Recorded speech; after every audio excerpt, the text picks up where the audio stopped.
Bonjour tout le monde, nous allons y aller en physique mécanique. Dans notre cahier d'activité, on va faire quelques petits exercices. Donc, j'ai eu des questions. Donc, nous sommes à la page 107 dans le chapitre 3, la section 3.3 sur la relativité donc, du mouvement. Fait que numéro 4. Donc, on nous dit une voiture roulant à une vitesse, donc V, de 110 km/h se trouve à 100 mètres derrière un camion, donc elle est moins loin, qui se déplace à 90 km/h. Combien de temps la voiture mettra-t-elle à rejoindre donc le camion? Fait que là, on nous dit qu'il n'y a pas d'accélération, donc c'est un mouvement rectiligne, donc uniforme. Fait que ça veut dire que la seule formule donc qu'on peut donc employer, c'est la vitesse est égale à la distance, donc où je travaille avec mon stylet, je suis pas très bonne, sur le temps. C'est la même affaire hein, que vitesse est égale à delta x, donc sur delta t, la même affaire, vous prenez elle que vous voulez. Nous, on veut savoir combien de temps, fait qu'on va aller isoler donc ici donc notre temps, fait qu'on va tout simplement échanger donc de place, produit des extrêmes est égal au produit des moyens, le V et le delta t. Ce qui nous donne delta t est égal à distance ou déplacement sur la vitesse.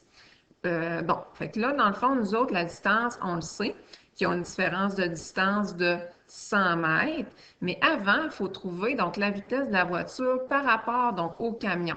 Fait que c'est sûr que la voiture roule plus vite, le camion donc roule moins vite, fait que c'est sûr qu'à un moment donné, ils vont se rattraper.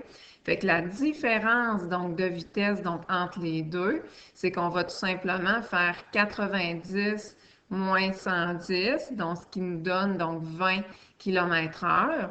Puis on va mettre ça en mètres par seconde.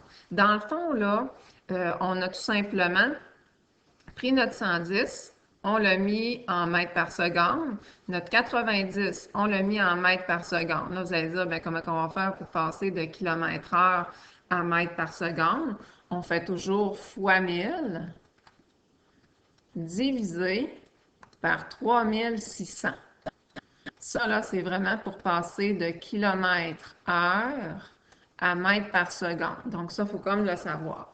Fait qu'on soustrait donc la différence de vitesse, fait qu'ils ont une variation donc de vitesse, hein, parce qu'ici, là, dans le fond, sous-entendu, c'est la variation delta V là, de vitesse de 5 ici, là, de 5,56 en soustrayant donc les deux. Ce qui fait que si on fait distance divisée par la vitesse, donc on va avoir donc 18, tout simplement. On y va donc avec le numéro 5. Donc, numéro 5, question un peu de logique. Un avion vole vers l'est. Donc là, je vais dessiner la petite rose des vents, là, nord, sud, est, ouest. Elle vole vers l'est, est.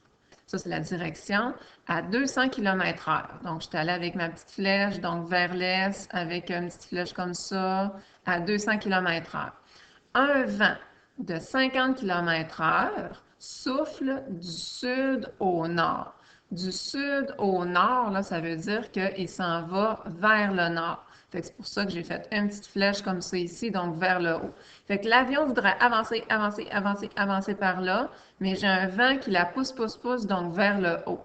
Fait que c'est sûr que si je mets bout à bout, donc mes vecteurs, addition donc de vecteurs, bien, c'est bien certain que l'avion va se déplacer, donc comme ça ici, là, c'est comme donc mon vecteur, donc résultant.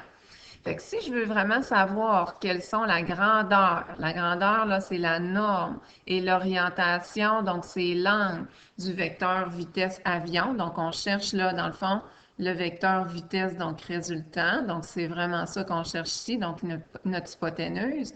Mais qu'est-ce qu'on va faire? C'est Pythagore.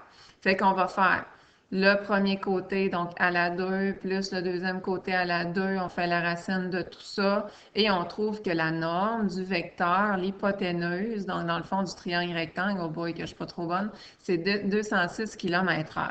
Pour aller chercher l'angle, je vous avais dit qu'il y avait un petit truc pour aller chercher donc l'angle. La petite formule, pour pas, dans le fond, se casser, donc le bicycle, pour pas se casser la tête, c'est tan de notre angle est égal à la composante dy sur la composante en x. Donc, comme ça ici. Fait qu'on se casse pas la tête. On a la composante en y. Composante en y, elle est ici. Donc, ça, c'est la vitesse donc en y. En y, bien, c'est vertical. Et ça, c'est la vitesse en x. Comme ça, la composante en x, donc qui est de 200. On divise, bien sûr, on fait tan moins 1 tan-1 de notre réponse, on met notre calculatrice en degrés et ça va nous donner notre angle ici, donc l'orientation. Donc, au lieu d'aller vers l'est, on va aller un petit peu plus loin que l'est, là, tu sais, dans le fond, un petit peu plus haut, donc à 14 degrés. On va être à peu près, donc ici, là, donc l'orientation, tout simplement. Donc, merci beaucoup.